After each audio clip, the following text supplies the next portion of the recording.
Yes, sir. We're ready to go. All right. Begin the meeting. Lehigh County Authority Board meeting of July 26, 2021. This meeting is being recorded. It's also being held virtually and also in presence, so we can hopefully everybody hear each other and be heard. We have a board packet that was received by the board. Has everybody got that? Yes. And we also got it electronically. Let's have a roll call of the board, followed by staff, followed by notice of who's online. Okay, all right, we'll start with the board roll call. Brian Noggle. Here. Scott Bieber. Richard Bonner. Here. Norma Cusick. Norma, we see you online if you're able to unmute yourself and be recognized. I'm here. Hi, Norma. Hi. Ted Lyons. Kevin Baker. Linda Rosenfeld. Here. Jeff Morgan. Here. Amir Famili. Present. We do have a quorum. We have 6 board members present. We have our solicitor, Mike Dahl from Kings Fry here. Afternoon. And staff, in addition to myself, Lisa Brooks, we have Ed Klein, John Parsons, Chris Mon, Chuck Volk, Sue Sampson, Andrew Moore, Phil DePoe, Mark Bowen, Lisa Miller, Todd Marion, and we also have Ed Hoyle and Jason Peters as staff guests today to deal with specific items on the agenda. In addition to that, we have from some guests from the public. Jennifer McKenna and Brian Chamberlain are on the call from the city of Allentown. Amanda Schumacher is on the call from Borton Lawson, and Herb Higginbotham from HDR. Okay, thank you. Let's review the agenda and the need for executive session. I have no suggested changes to the agenda or executive sessions. I did want to note that included in your packet should have been a copy of the Keystone Tap magazine, which is from Pennsylvania Rural Water Association, and a very nice article that Sue Sampson prepared in addition to the operations staff on our Kleins Island water treatment plant operations. So I hope you had a chance to enjoy that. It's nice to see. Yep. Yeah. Very positive. And other than that, nothing else to note on the agenda. Okay, thank you. Now look at the June 28th board meeting minutes. I make a motion, we accept the minutes to the June 28th meeting as published. All right, Second. motion made by Dick and seconded by Linda to accept the meeting minutes as published. Any questions? All in favor, say aye. Hi. Any opposed? We should have one abstention, which would be Amir, correct? Correct. Right, one abstention. All right, that passes, thank you. Any public comments at this time on non-agenda items? Nothing here, Brian. Thanks, Brian. Okay, moving on now to action items and discussion items. Under finance and administration, we have none. Under water, we have one, and later on one under wastewater. The first one under water is division, upper system pump station and main extension design phase authorization. It's the yellow packet that we received in our board packet. It's also, if you're looking at it digitally, page 7 through 11. And for this one, we actually have 2 speakers. Chuck Volk is with us virtually while he's on vacation. Thank you so much, Chuck, for being with us today, taking time out of your vacation day for us. And then Ed Boyle, who's our chief engineer, also to help discuss this project. Chuck, do you want to kick it off? Sure. Thanks, Lisa. Hi, everybody. If you hear a little wind noise in the background, I'm in my camper at the beach, so I apologize in advance for that. So this is for design phase authorization for the upper system pump station and water main extension project. And we talked about this last month, just as an information item. we are proceeding. We want to proceed with design phase so that we can satisfy the aggressive schedule of the proposed dairy products processing facility that is going to be constructed on a tract just west of Fogelsville Village. We were approached by the dairy, just a little quick background, last September to provide water service to them. And we issued a conditional will serve letter that we would provide water, but that they would contribute to any improvements necessary to get the water there. So we worked with our hydraulic modeling engineer and looked at the water supply out there, and the recommended alternative to transfer water from the lower system to the upper system is to construct a booster station to feed the dairy, and we also want to oversize that pump station to accommodate growth that is likely to occur out there based on information from the Upper Macungie Township Act 537 plan. The dairy needs 335 gallons per minute based on their 8-hour production day demand. And we want to size the booster station conceptually at 1,000 gallons per minute based on the 0 to 10-year development forecast for Upper Macungie Township.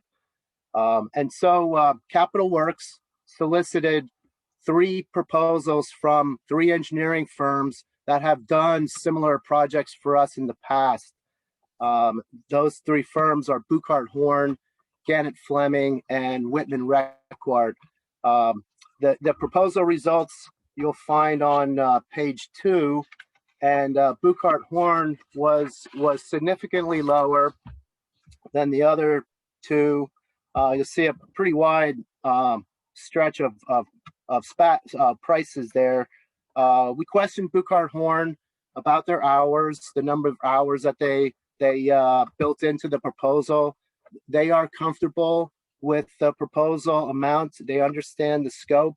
Right now, we're completing work on the Buss Acres pump station that Buchard Horn designed and is providing construction phase engineering. And we feel they're doing a good job in supporting us and servicing us, and the design was solid. And so what I'm asking for today is design phase authorization to move ahead so we can stay on schedule and stay ahead of this looming demand in our Western Lehigh system. And one reason we do need design phase to move forward prior to getting all the easements and everything, because we need the engineer to basically delineate the easements that we're going to be asking Jandal for to site this booster station and the water main extension. As I mentioned last month, we are in the process of acquiring a casing pipe underneath I-78 to run water from the lower system to this booster station to be located just on the north side of 78, kind of just west of Fogelsville Village. Anybody have any questions on that? I hope you could hear me okay. Oh, here's a map showing the preliminary location of the station. We want to put it like right outside the I-78 right of way, but you know, we want to stay out of the middle of the field there, so we don't interrupt any development plans for that tract.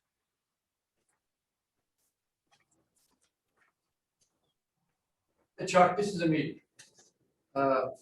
Hope you enjoy your vacation. Just a couple of questions for clarification for my understanding. Has the Upper Macungie Township approved this construction for the dairy farm yet? The development plans have preliminary plan approval, Amir. Is that what you mean, or do you mean the casing pipe? No, just the dairy farm to be constructed. I mean, I'm just trying to see, are we dishing out some money up front without having a certainty that these things are going to be approved by Upper McConkey Township? Yeah, no, I think that's a pretty sure thing, Amir.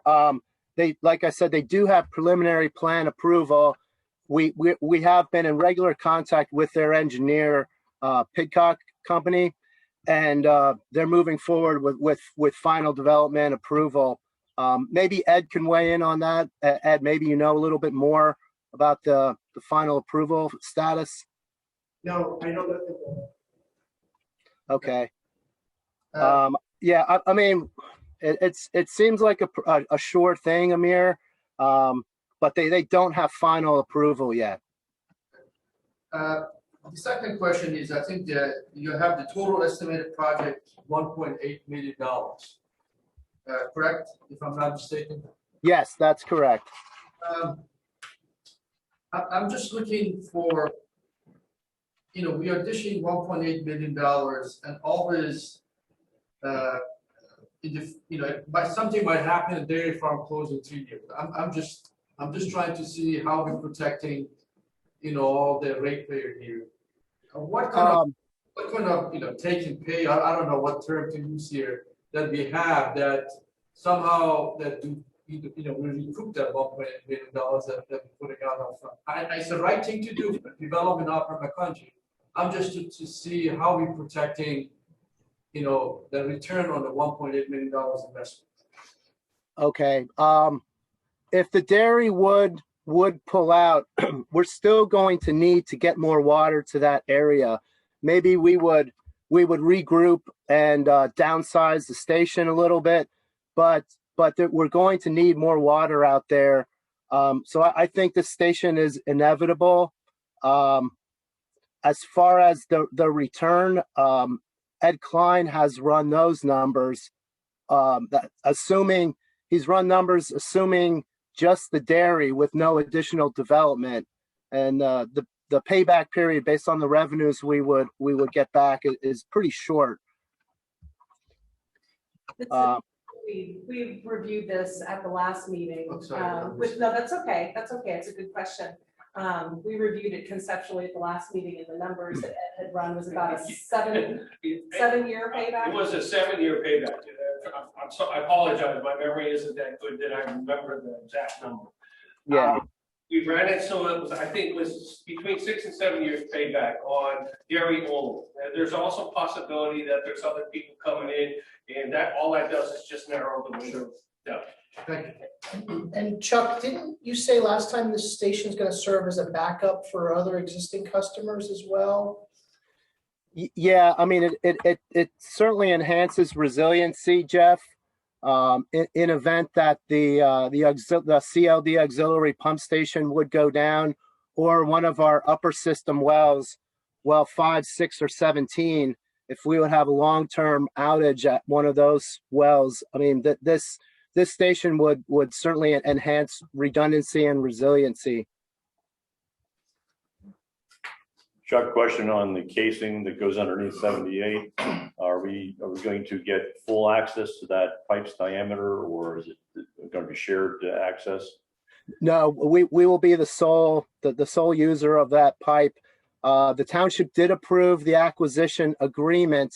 We're just waiting on securing the highway occupancy permit from PennDOT, and then we'll follow through with the formal acquisition of that pipe. But yeah, that's just going to be for our pipe, and we're going to run, I believe, 20-inch HDPE pipe, and then we're going to grout the annular space between the inside diameter of that 30-inch casing and our 20-inch pipe. Okay, thank you. Mm-hmm. And that was okay with PennDOT. At least, we got a verbal okay that they were good with that approach. So, I'm hoping any day we get that HOP. But it does allow us to put a larger pipe in up to 30-inch diameter approximately later on if we need additional capacity, or is that? Well, I think tell me if I'm wrong, Ed Hoyle, is the pipe 36 or 30? Well, the casing is 36-inch. Okay. Okay. The E is actually 12-inch in order to provide 1,000 gallons a minute.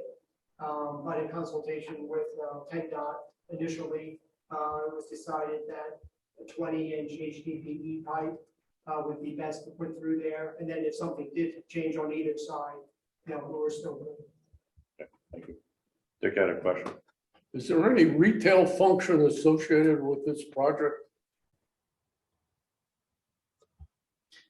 What do you mean by retail? These people want to build a building there. Is there going to be any customer-based operation? It's light industrial, so it's manufacturing and light warehousing. I can just answer a little bit on the preliminary plan versus final plan approval. In Pennsylvania, preliminary plan approval is really the more important thing than the two preliminary versus final plan approval. In fact, the developer is entitled to final plan approval in accordance with the preliminary plan approval. They just have to follow through checking lots and links. So actually, the most important step in the process is this preliminary plan. Even though it has that kind of connotation of being an initial step, it's actually a very important step in the process. Thank you. Chuck, just one question. I wasn't sure if this was answered already. Are you considering one pump or is it two parallel pumps? Actually, we're considering 3 pumps. One as a standby. Yeah, I think we were considering, and this is very preliminary, but 2 500 GPM pumps and then a 500 GPM standby.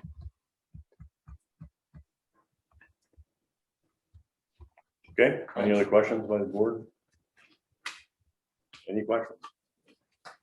All right, entertain a motion for capital project authorization, the amount of $196,865, and including a professional service authorization for design phase to Booker Horn for $121,865. So moved. I'll second it. A motion by Linda and seconded by Dick. Any questions? All in favor, say aye. Aye. Any opposed? Ayes have it. Thank you very much, Chuck. Thank you. Coming back or are you taking off? No, I'm going to hang around a little. Okay, good. Thank you. You know if we had any more questions for you. All right, next we move on to water, wastewater, Suburban Division, Western Lehigh Interceptor Manhole Rehabilitation Project Phase 2, Construction Phase Authorization. It's the blue document in the board package. Digital, it's pages 12 through 16. Okay, Jason Peters in my department is going to present this. I'll just briefly introduce this project.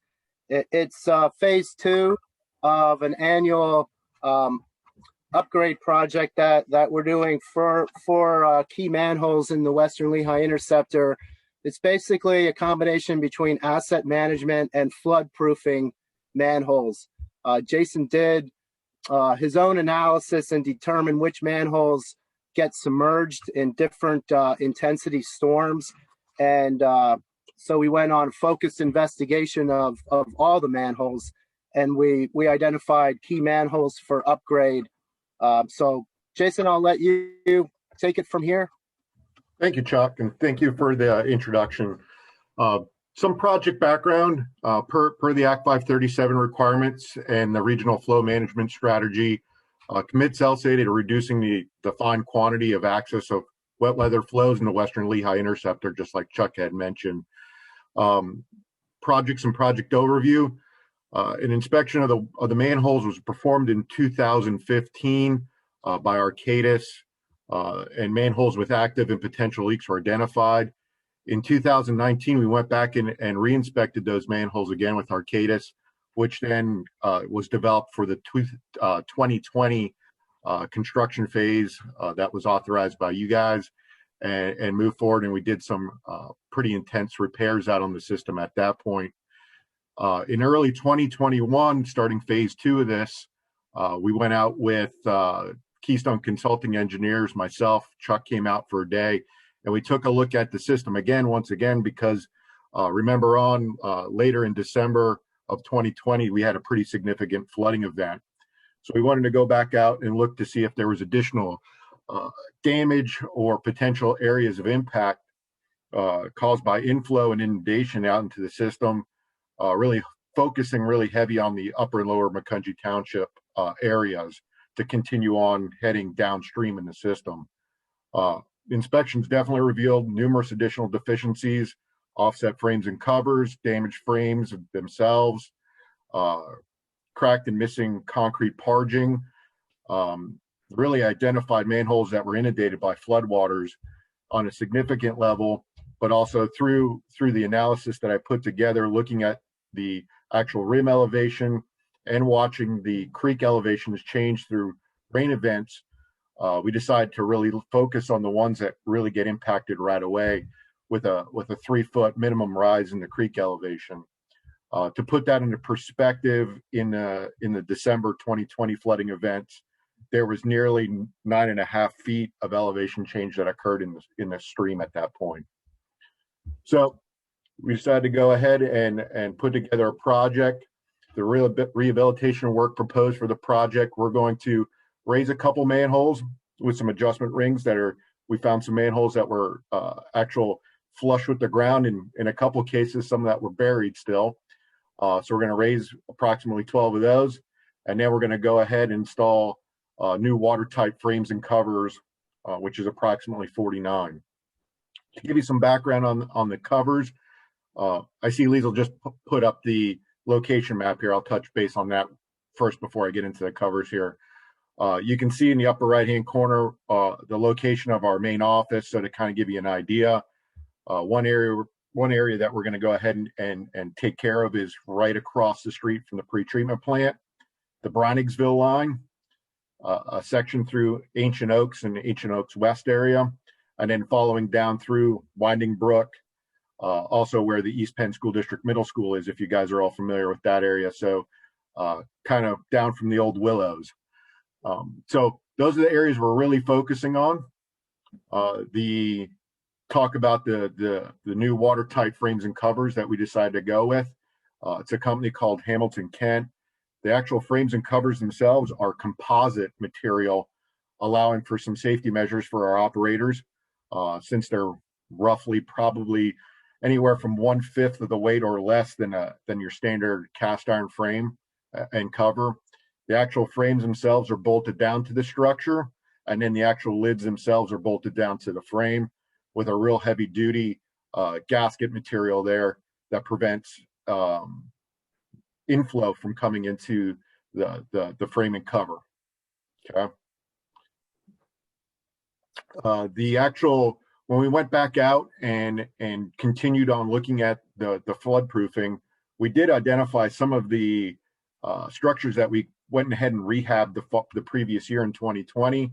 And I do believe there's some pictures that Liesl can put up on the screen here as well. This was out on the Browningsville line that we did in 2020. And you can see in the picture, this is flood debris that was actually found resting and laying on top of one of the manholes that we went ahead and rehabbed with one of these composite frames and covers that year.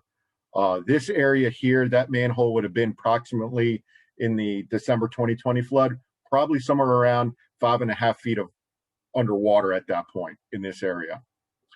You can see the debris laying on top. There was a significant amount trapped in the tree alongside of it. That frame and cover was still attached perfectly, just like the day it was installed, and no damage was occurred. In the following picture, I do believe there's one more here. There's again another frame and cover. This was approximately, I want to say, about 4 weeks after that flooding event, and there was still water surrounding this manhole. Again, this manhole would have been approximately at around 4.5–5 feet underwater during the flooding event, again on the Browningsville line. So it shows that these manholes, yeah, they'll go underwater, but at least these frames and covers are holding on, still keeping the system watertight. When we did walk through this area early on in the 2019 inspection with Arcadis, the follow-up, we did find some lids that were actually knocked off, loose, hanging on top of the frames and covers. So we're making a big indent to stopping some of this inflow coming into the system. Financial project will be funded by LCA Suburban Division. Project status, design was completed in late spring 2021. We advertised in June. We received and had bid opening on July 7th. The bids were reviewed by us in the Capital Works and associated staff. 3 of the bidders are outlined in the package here. Sherman Excavating, based out of Whitehall, was the apparent low bidder. They also performed quite a few numerous sewer system construction projects for us, and also have completed similar work in LCA's wastewater collection system. Contractors well qualified to do the work by reaching out and seeing what kind of work they've done for others. And we suggest that Sherman Excavating be approved for doing this phase of the project. As far as professional services, Capital Works will perform the day-to-day construction management and administrative duties. Keystone Consulting Engineers will provide also some additional construction phase services in regards to inspection, daily inspection reports, verifying daily quantities, document installation and post-construction as well, attend progress meetings, the normal construction phase related inspection services. Assuming approval today by the board, the work is anticipated to start in September and should be completed before the end of the year. Future authorizations, we anticipate a 3rd phase of this project yet to go further downstream in the system, and that will be constructed sometime the following year. So we're looking for the board for approval of the construction phase portion of this phase 2 project of the Western Lehigh manhole project. If anybody has any questions, I would be obliged to answer. This is another one of those, the bid that we're accepting is $50,000 lower than the next bidder.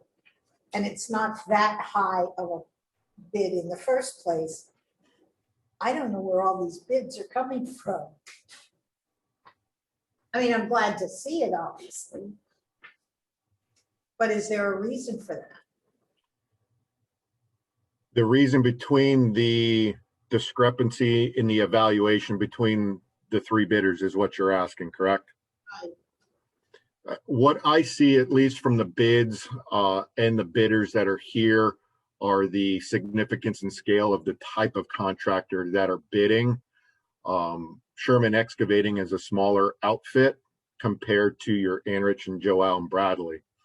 So the potential, maybe the gap that we're seeing there is the expense of operating those companies, potentially. I think the Sherman Excavating is the appropriate contractor that fits the bill to do this kind of work. I think it sometimes comes down to how busy folks are, and that's, That as well. Sharpen their pencil a little bit more, lower their mobilization, demobilization costs, that kind of stuff. So it's random. It happens a lot, actually. It's amazing. It's in all the time, how they can range. Sometimes they can be within a couple thousand. Sometimes they're all over the place. And to further go on what you're saying there as well, the 2nd and 3rd bidders are pipeline replacement bidders. So you would think that would be the case there as far as being close, but it shows you right there how far apart they were as well. Okay, any other board questions? These are fixed price bids, right? They're not. It's bid unit work, and they're fixed unit pricing. So if they don't get the work done for that budget, It's their problem. they use it. So I would say, so if they're doing 49 manholes and it's $1,000 a manhole, that's the price. But if they're out in the field and they find 5 more, you already have a price for the extra work. So that is correct. Yeah, so it's a good way to do it, just in case. But the bid is the base quantity. Okay. That is correct. Okay, any other questions?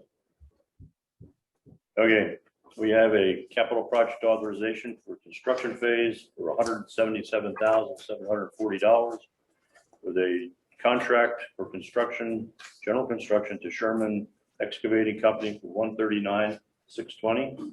and professional services authorization for $15,120 to Keystone Consulting Engineers. Need a motion? I'll make a motion. Motion made by Jeff to accept this. Second. Second by Kevin. All right, any questions? All in favor, say aye. Aye. Any opposed? Ayes have it. All right, thank you. Good presentation. Thank you, and thank you for having me this afternoon. All right, thank you. Yep, bye now. All right, moving on. We did not meet the first board meeting of the month, so we can review the July report for the monthly project updates. If anybody has any questions, it was in your packet. Yes, and since we didn't have the first meeting of the month, everything that's in here is kind of in the past. So nothing for me to highlight necessarily, but happy to take any questions that you might have. I just had a quick question. So there are a couple of things, I think, in the wastewater that some reports were due in July. Are they still on schedule? There's number 1, page 7, number 2. Yes, those are the part of the 537 work that we presented in June. And Phil, since you're on the call, do you want to just give a quick update on status of those items? That's the pretreatment plant alternatives option and the revenue planning tool. Yes, Jeff. Both of those are. Well, actually, I'll back up. The revenue tool has been delivered, and we are evaluating the different options that AECOM is presenting to us with this tool. So yes, so the tool is 100% complete. And then regarding the AECOM deliverable for the pre-treatment plant option, they're actually presenting to LCA staff tomorrow in conjunction with Jacobs and Arcadis, and their report will follow shortly afterwards. So yes, they're just about wrapped up with that task. Thank you. Any other questions? All right, let's move on to the next agenda item, monthly financial review. June report was attached to our documents. Yes, and I should mention also the presentations or the screen sharing that I'm doing. Those items were emailed to the board in advance, and they're also posted on our website, so anyone from the public can see them. I'm going to do that again and share Ed's June financial report.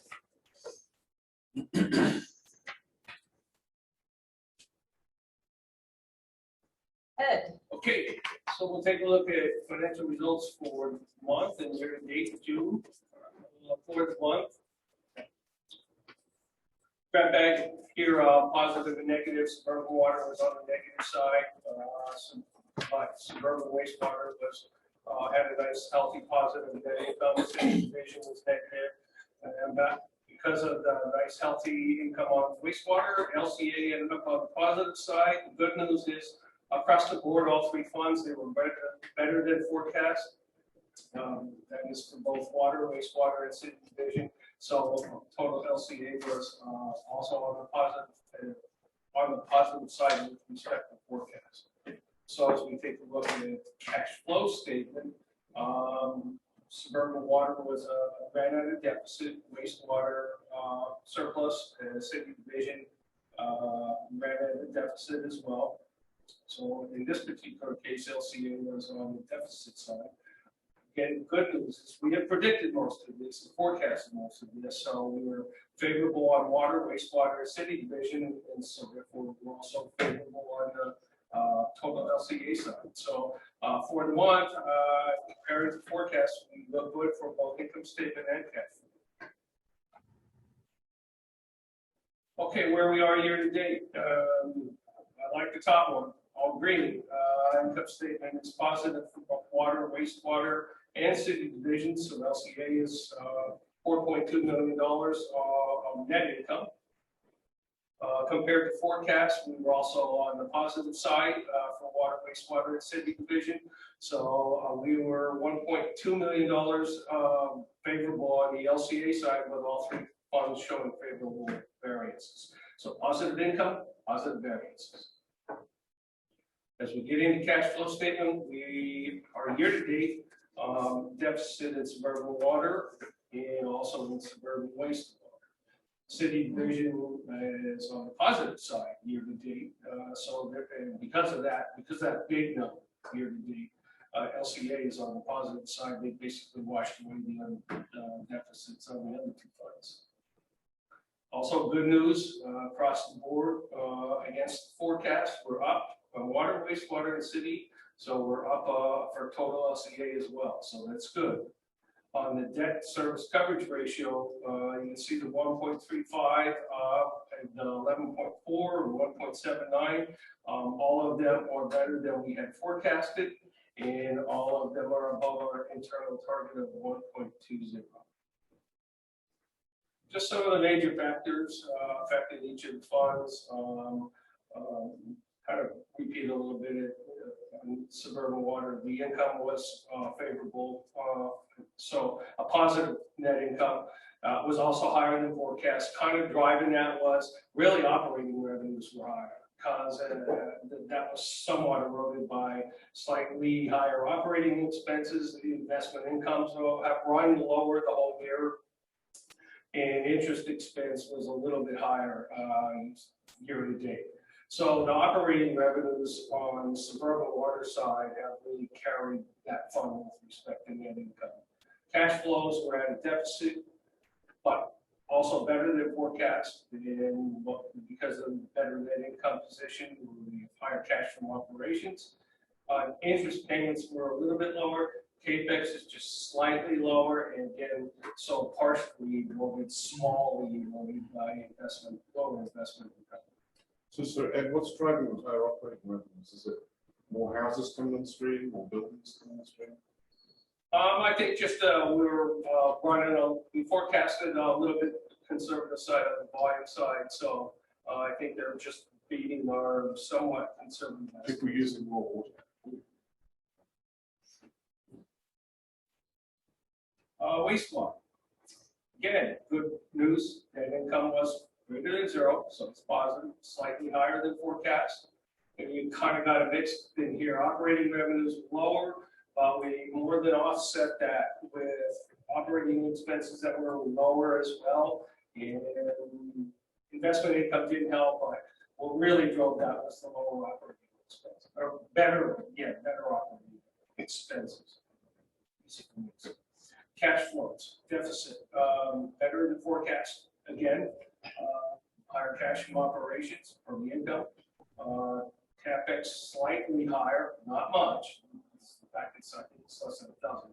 So investment income lower. So obviously we'll have to rethink what we think we'll get from the investment income. So, I mean, that's a pretty common thing across all three funds. So when we do the next forecast, we'll have to start to factor some of it.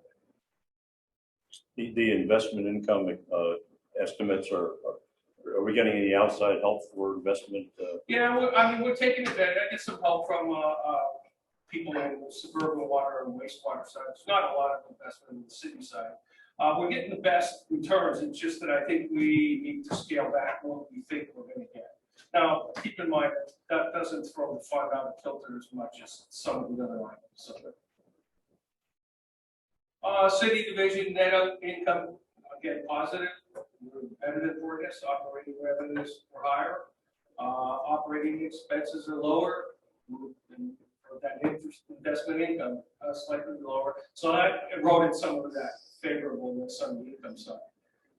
Cash flows surplus, better than forecast. You're getting higher cash from operations, slightly lower CAPEX, and again, the investment income.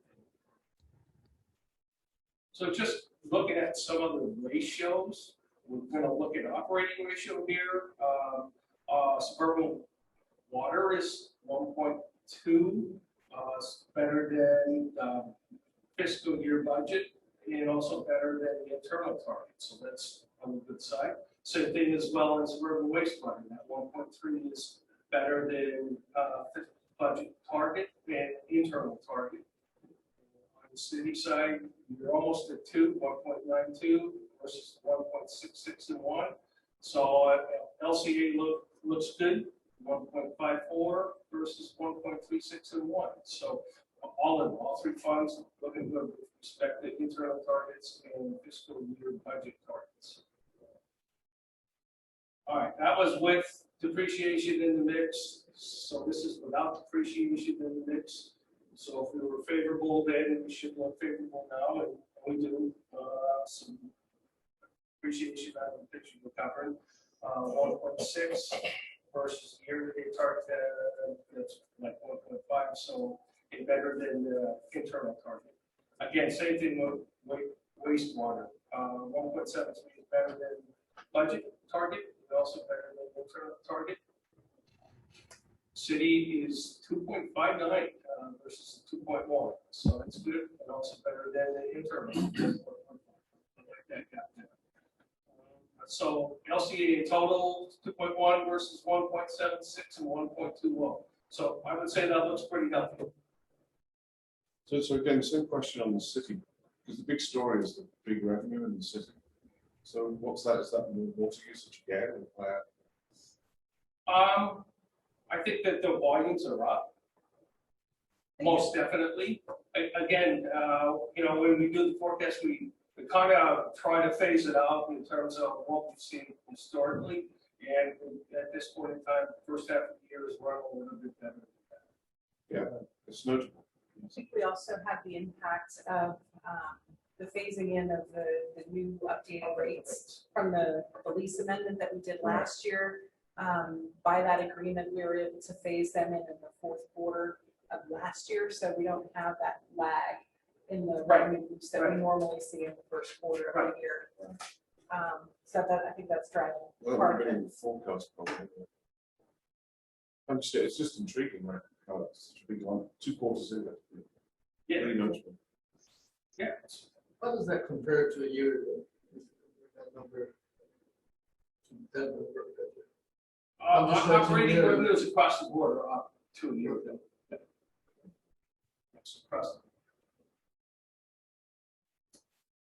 We just have to keep in mind these operating ratios exclude any discussion of debt. Sure. So we need to have those high operating ratios to cover the high debt load that are. And the city's the one where that's very pronounced because of the debt structure that we have. That we have to carry that much of an operating, I'll call it operating leverage, so to speak.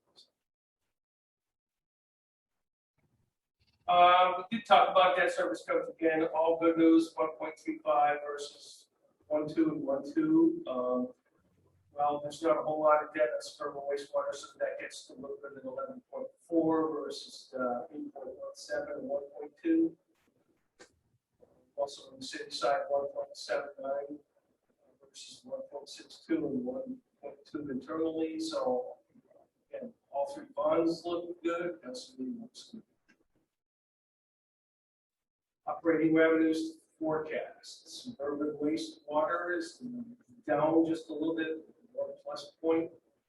Suburban water is up, and cities up as well. So that's helped us get the positive net income. Operating expenses. Only one that's up a little bit is suburban wastewater, not up much, so I think we're pretty close on that. A little bit better on suburban wastewater, a little bit better on the city side. That's mostly services and timing of services. CAPEX, 99.7% to forecast. Suburban wastewater, it rounds up to about 100. It's not much of a variance there. The city 99.5. Your scale makes it look big, but it's it kind of looks 0.3%. Come on. Well, let's start at 98 instead of 0. So. Yeah, probably should, just to make it not look so big. So where are we looking like in terms of operating revenues? We're at like 6.2 versus 5.9 on suburban water. We think we'll be at 12.9 versus 12.7. I have to read sideways, sorry. So that looks good. On suburban wastewater, 9.9 versus 9.99. So we think we're going to be at about 20,114,000 versus 20,032,000. So we'll be up a little bit. Most of that, I think, up in the treatment and transportation on the wastewater side. On the city side, 21.7 versus 20.9. We expect to hit 45.3 versus a budget of 46. And keep in mind that we did take $500,000 customer relief fund. So actually, that's not even compared apples to apples. And operating expenses, so far so good, 5.2 versus 5.1, not much difference. 10.7 versus 11.2 is where we think we're going to finish. On suburban water, suburban wastewater, we're at 8.0 versus 8.1. We think we'll finish at 18.1 versus 18.9. So I think some good news there. And on the city side, 11.3 versus 11.6. And we think we're going to hit 27.9, almost 28 versus 27 something. So a little bit favorable on the city side. CAPEX, we'll go big number for 1.2 versus 1.2. So it's pretty much right on in terms of year to date. Forecast right now says 4153 versus 4190. So a little bit down, but not that much. Suburban wastewater, 1.6 million versus really 1.6 million. So again, a little bit favorable. We think we're going to be at 4318 versus 3921. So that's a little bit higher than we had budget. On the city side, 2.8 versus 2.8. Again, not much variance year to date, and we think we'll be at 2 versus 8.9 in terms of comparison to budget. Now we are through June, and we're mostly through July, and I'm going to say that we're running a little bit behind on the forecasting. So we'll probably have almost July on the books before we start throwing another number out that we'll compare to for the budget in onto the 2022 budget. So we'll be working on that reforecast, and then we'll take a look at CAPEX as well. At this point, this has come up in the past about spending money in CAPEX. It looks like the forecasting is much better. So far. I would say it is, yes, but I think that, this one, the CAPEX spending is a lot of dollars at one time. As you look at month to month, we're subject to a big, I'll call it effect of timing. You forecast $1 million in August and it comes in September, you're going to look like you know what you do with September. But I think I concern myself more what it looks like on the quarter. And at this point in time, we're okay, but we're going to take another shot at where we really are going to be. Sorry. On cash, all of them are doing better than the 180-day targets. I mean, suburban water is doing better than that. So I'm happy about keeping enough cash in reserve. So. And like I said, where we are right now, we said we were going to have income that was better than budget in total. A couple, water was up, wastewater, city division was down. Again, remember the $500,000 fund. So that plays a role in that. Cash flows, we're saying that suburban water would be better, suburban wastewater would be better, and cities did down some. Again, some of that is the effect of the customer relief fund. I also took the $2 million of money that we budgeted for DFT's right out of the picture. So that's driving some of the unfavorable forecast.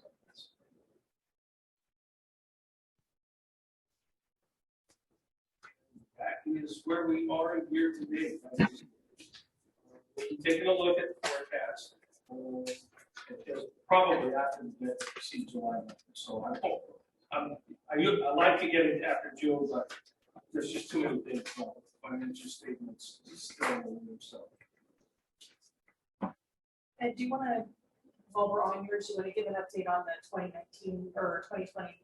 Yeah, it's almost like you forget about 2020. Yeah. We're almost halfway through 2021. Yes, actually, we did receive the PMRS, GASB disclosures and valuation report during the week. So we have now put full court press on statements, to complete statements as fast as we can possibly get them done. There's a lot to do. You've got financial statements, you've got management discussion analysis has to go with it. There's a couple of rep letters, management rep letter, legal representation letter, before you call the statements done. And then you turn around and incorporate the statements into the, what they call the annual certified financial report. So there's a lot of things that are going to happen. We did get an extension from GFOA to the end of July, and then got that further extended to the end of August. So technically, we have until the end of August to have them done before they were considered late.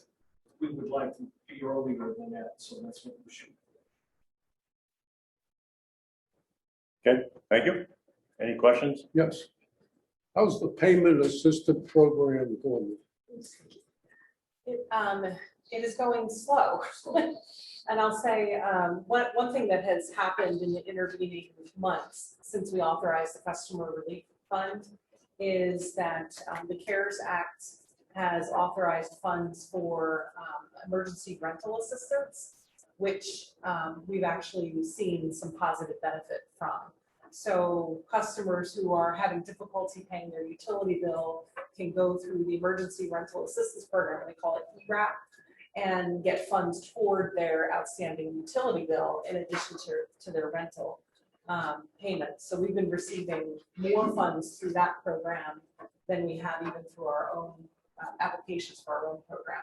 So we're kind of trying to push that because that's, that's money that's coming through the federal program through Pennsylvania. We should leverage that first, and then once that program has been exhausted, then we'll do a little heavier marketing on our own program and make our own dollars stretch a little further. The deadline set up for ourselves. I'm sorry? What was the deadline set up for ourselves for that system program that we were offering? We didn't really set a deadline. We did a 1-year contract with Dollar Energy Fund that is renewable, and we did set a 3-month kind of check-in point with them to see if our parameters needed to be changed. But at this point, because of the interaction with the ERAP program, we've kind of kept it as it is for now to let it ride a little bit longer. And Chris, do you have anything you want to add to that, since you're kind of more involved with that on the customer care side? No, I agree. I think internally we've been pushing them towards ERAP a little bit more, knowing that it's, I don't want to say not our money, but it's money that's available, through programs throughout the state.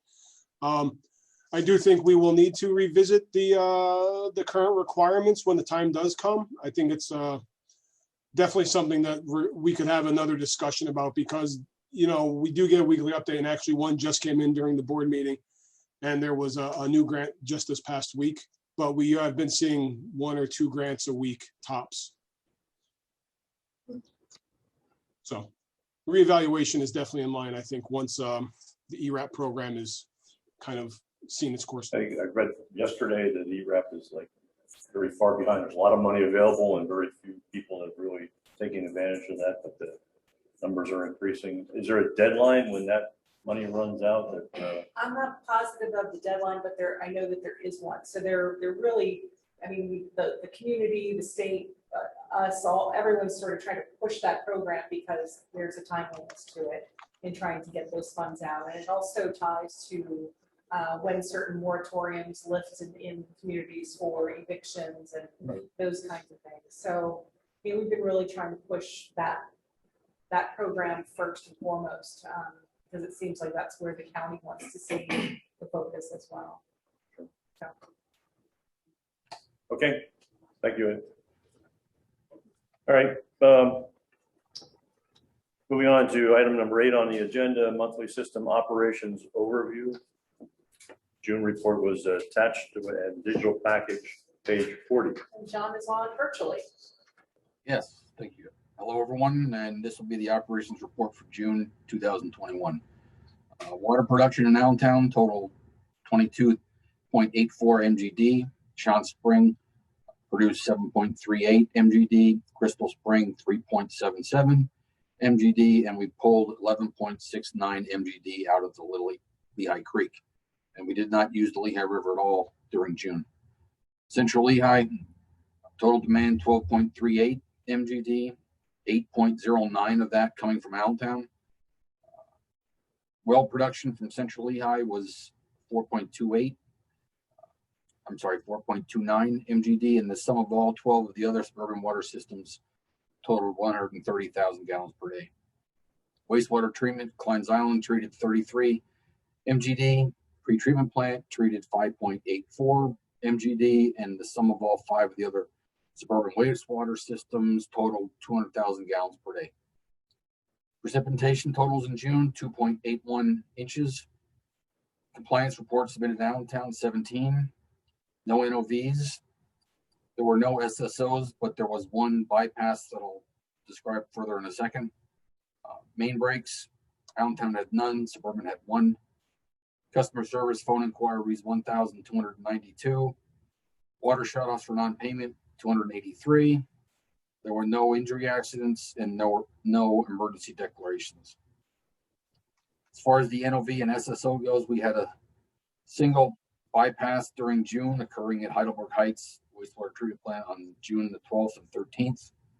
Approximately 91,000 gallons had to be bypassed after 2.95 inches of localized rain fell and overloaded the facility. Otherwise, it was a quiet month indicated by my significant repairs, and other highlights really had nothing to report. So that's it for June of 2021. John, how are you feeling about rainfall? We could use some. The real hard rains that last an hour or two just run off and really don't do much. Yeah, because unless the second half of the year is very heavy, we're tracking for lower than last year. August has been known to be a wet month, so we hope for balance. So we're hoping for A balanced August, not a monsoon season. Or for that matter, when the state starts playing, let's start playing. Okay, any questions for John? Yeah, I don't understand. Tell me why or if what the pretreatment plant exceeded its capacity. What are the consequences of that? The pretreatment plant is not a direct discharge, so there is no specific permit on that 5.75 design capacity. That's just a number that's assigned to the plant as what they can treat, but they can treat well in excess of that. It just goes back into the system, so there is no impact. It's a ghost. Yeah. When we add the new facility up in Fogelsville, make a bigger dent. Yeah. Treatment requirements. Okay.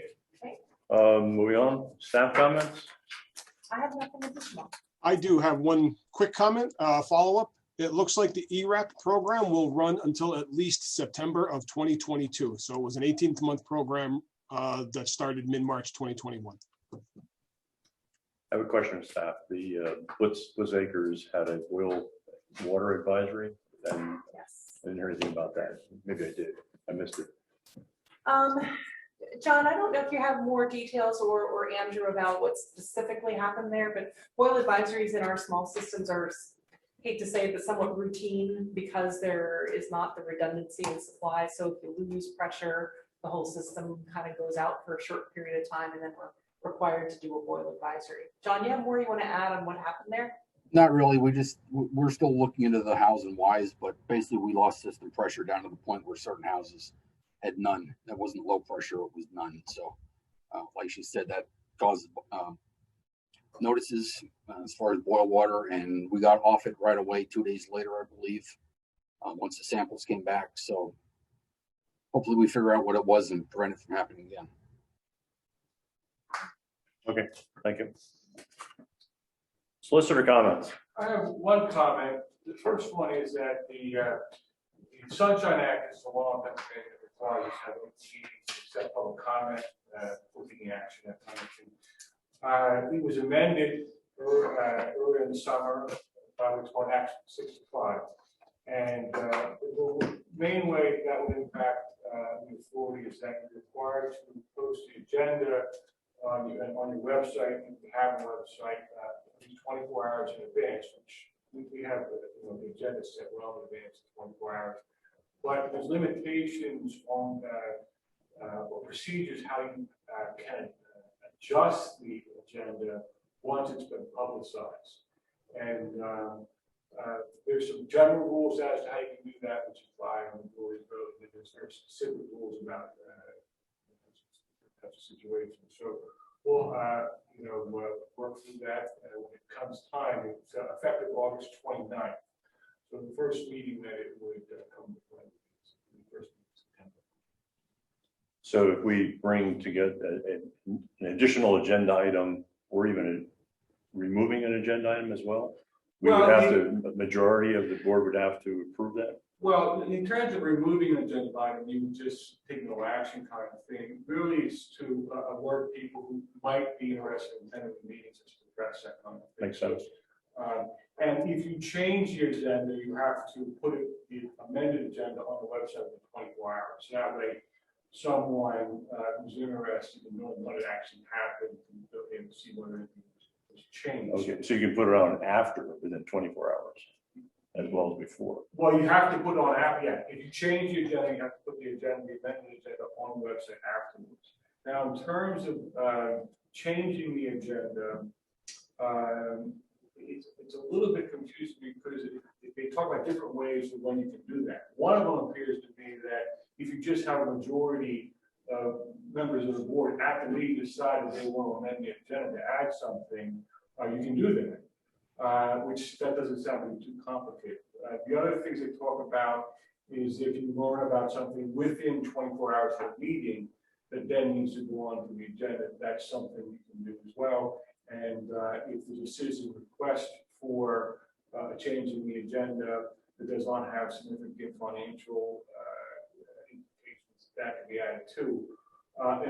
In my view, all of those specific ones seem to be overridden in my mind by the general rule that the board sitting here, the majority can vote to change the amendment at the agenda at the meeting. So that will have to look at a little more in detail. But just so everyone is aware that there's a little bit more, say, fixed procedures as to how the agenda is going for Sunshine Act. Go ahead. Go ahead. I just have a question. We sometimes add an executive session during the meeting. Would it be better to add an executive session for each meeting and then just not do it? No, I don't think that that's a problem. First of all, there's an executive session agenda item on the meeting agenda anyways. Oh, I know it's listed there, but whether or not we use it, well, I would just doesn't matter. I would keep it the way it is. Okay. In terms of executive sessions, you have to either notify the public of why going into that why before, or you can actually hold executive sessions outside of regular meetings, and you just have to notify the public at your next public meeting that that's occurred. So there's different ways to handle that. I would continue to have it like it is right there, and it's implemented. Now, it was a little bit different when we were doing the Zoom, solar by Zoom, because you have the two kind of meeting times and that kind of thing. We'll have to talk about that a little bit, whether that needs to change in some ways. But right now, the agenda is the way it should be. I thought, Mike, the main focus on that too, on that new legislation was for spending money, unless it was an emergency, that they didn't want an agenda item added, at the last minute that wasn't out there. And I thought I read somewhere that a lot of it focused on like authorizing, funding, new funding and things like that. Yeah, but that's one of the kind of qualifications for one of the reasons why you can amend the agenda is that it does involve financial expenditure. It does not involve that. So Right. yeah, so that's, if it does not, that's one of the exceptions to the rule. Right. And there's some other exceptions, but then there seems to be a very broad exception that if you want to change the agenda at the meeting, the majority of people can do that. Oh, okay. And which is, it would seem that if there's something that the majority wants to pass, then they're always going to amend the agenda to be able to do that, because you'll have a majority votes to do that anyway. So in that sense, it's a little confusing as to how the general rules comply with the very specific rules. So we'll have to think that through a little bit. So just one more question from me. I think you said that if we hold an executive session, at the next meeting, you have to say that you did. How would we do that? Well, you just announced at the beginning of the meeting. There's some, I have some clients that one of the first agenda items at every meeting said you report any executive sessions that occurred in between since the last public meeting. So you either have to announce it before you go into executive session that you're going to be doing that, or you can report it at the next available public meeting instance. Okay, so we do that. During like this meeting, if we said we're going to have an executive session, that would suffice then. Yes, yes. Okay. We have had some instances where during the pandemic, we would do an executive session at a different time. We did that a couple of times. Mm-hmm. And then we just stated at the beginning of the meeting that we had the executive session. Right. Thank you. Anything else? No. Okay. Any public comments on anything from the meeting or new items?